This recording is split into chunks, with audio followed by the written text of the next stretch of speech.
Hello everyone! Thank you so much for joining me for this session of Cultural Compass, Navigating Your Global Classroom with me, Dr. Emma Howes. So let's get started. As we commonly discuss throughout this video series, not only are communication styles very different among cultures, but teaching methods and practices that are actually being done in the classroom can be very different as well. As an educator in the US, you have to study different pedagogies or theories and methods of teaching children or adolescents, and these are all concepts that are influenced by culture and do vary throughout the world. So for this video, I'm going to focus specifically on a comparison of typical teaching practices that we see in the US with those in China. For us at Cambridge Network, China is our biggest recruitment market. If you have international students in your school, it's very likely that you've seen Chinese students pass through your classroom as well. Just as we still see China as one of the biggest countries of origin for international students, about 1 in 4 international students are coming from China, according to the last year's Open Doors report for 2023-2024. So I'm hoping that this can help you develop a greater understanding of your students' backgrounds as it relates to how they've been taught and accustomed to learning for the greater part of their lives. When it comes to Chinese educational practices, Chinese classrooms are known for their academic rigor, very structured methods, and a strong focus on challenge. One of these key characteristics is teacher-centered instruction. So in China, the teacher is seen as the authority and primary source of knowledge. Slightly different from US classrooms, where teachers kind of act as facilitators, encouraging dialogue, asking a lot of questions. Chinese classrooms typically rely on the teacher to impart knowledge to students in a very one-way format.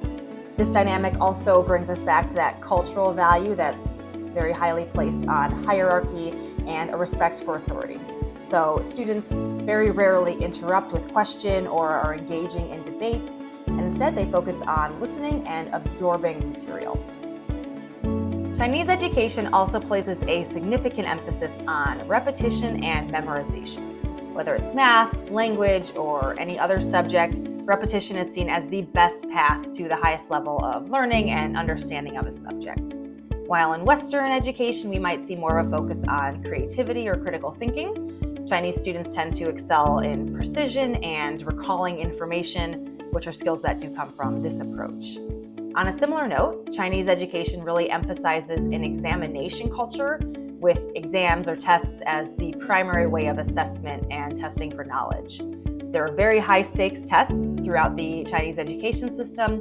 One of these is the Gaokao, for example.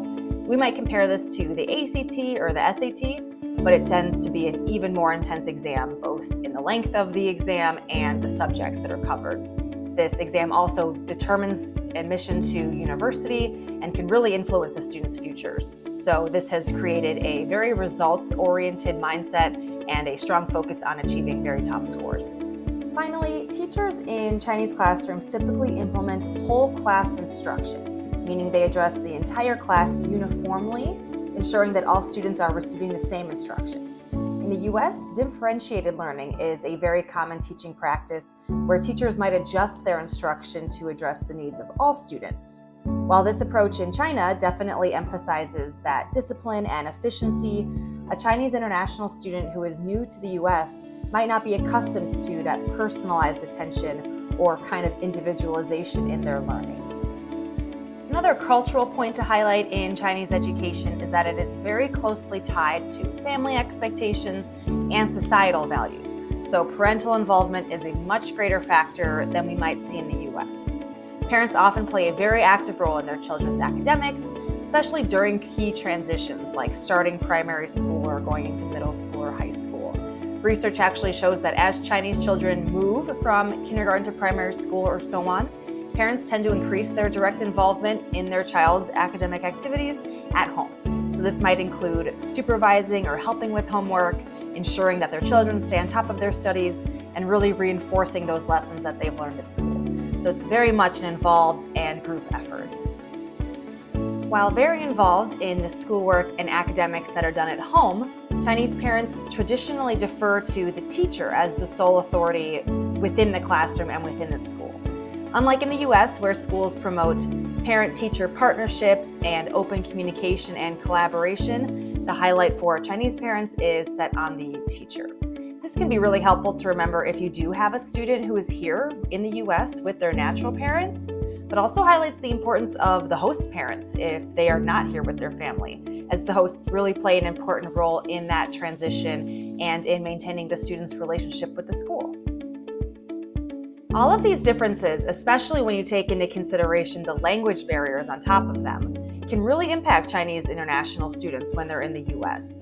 Some of these differences might include a hesitancy to participate in class discussions or group activities, again, coming back to that respect for authority and maybe a preference for independent study. Their strengths in memorization and discipline can make them really high achievers in structured tasks, but might not translate as easily to more creative or open-ended assignments. And finally, just navigating new classroom norms like questioning teachers or collaborating in groups can be a new challenge for them, as well as potentially being really enriching. As teachers in the US, bridging this gap for Chinese students or really any of your international students can be really challenging, but a great place to start is with understanding their educational background. So as we've discussed throughout this video, in China, classrooms are often teacher-centered, strong focus on memorization, discipline, and exams, whereas participation and collaboration, which are staples of US education, might feel a little unfamiliar and maybe even intimidating to these students at the start. So to support them, it's really important for teachers to create that balance. You can foster a welcoming environment where questions and participation are encouraged, but not necessarily forced just at the beginning. You can incorporate clearer instructions and structured activities to align with their comfort zone, while gradually introducing more collaborative and discussion-based learning. Building trust is going to be really important, so just ensure to take time to understand their strengths and to really show appreciation for the hard work and challenges that they're already overcoming. We at Cambridge Network are here to acknowledge that this is a very big task, especially for teachers who have a lot of international students in their classroom, or maybe it is the school's first time welcoming international students into your program. And if you need additional support, Cambridge Network offers academic services through St. Mary's Online Academy.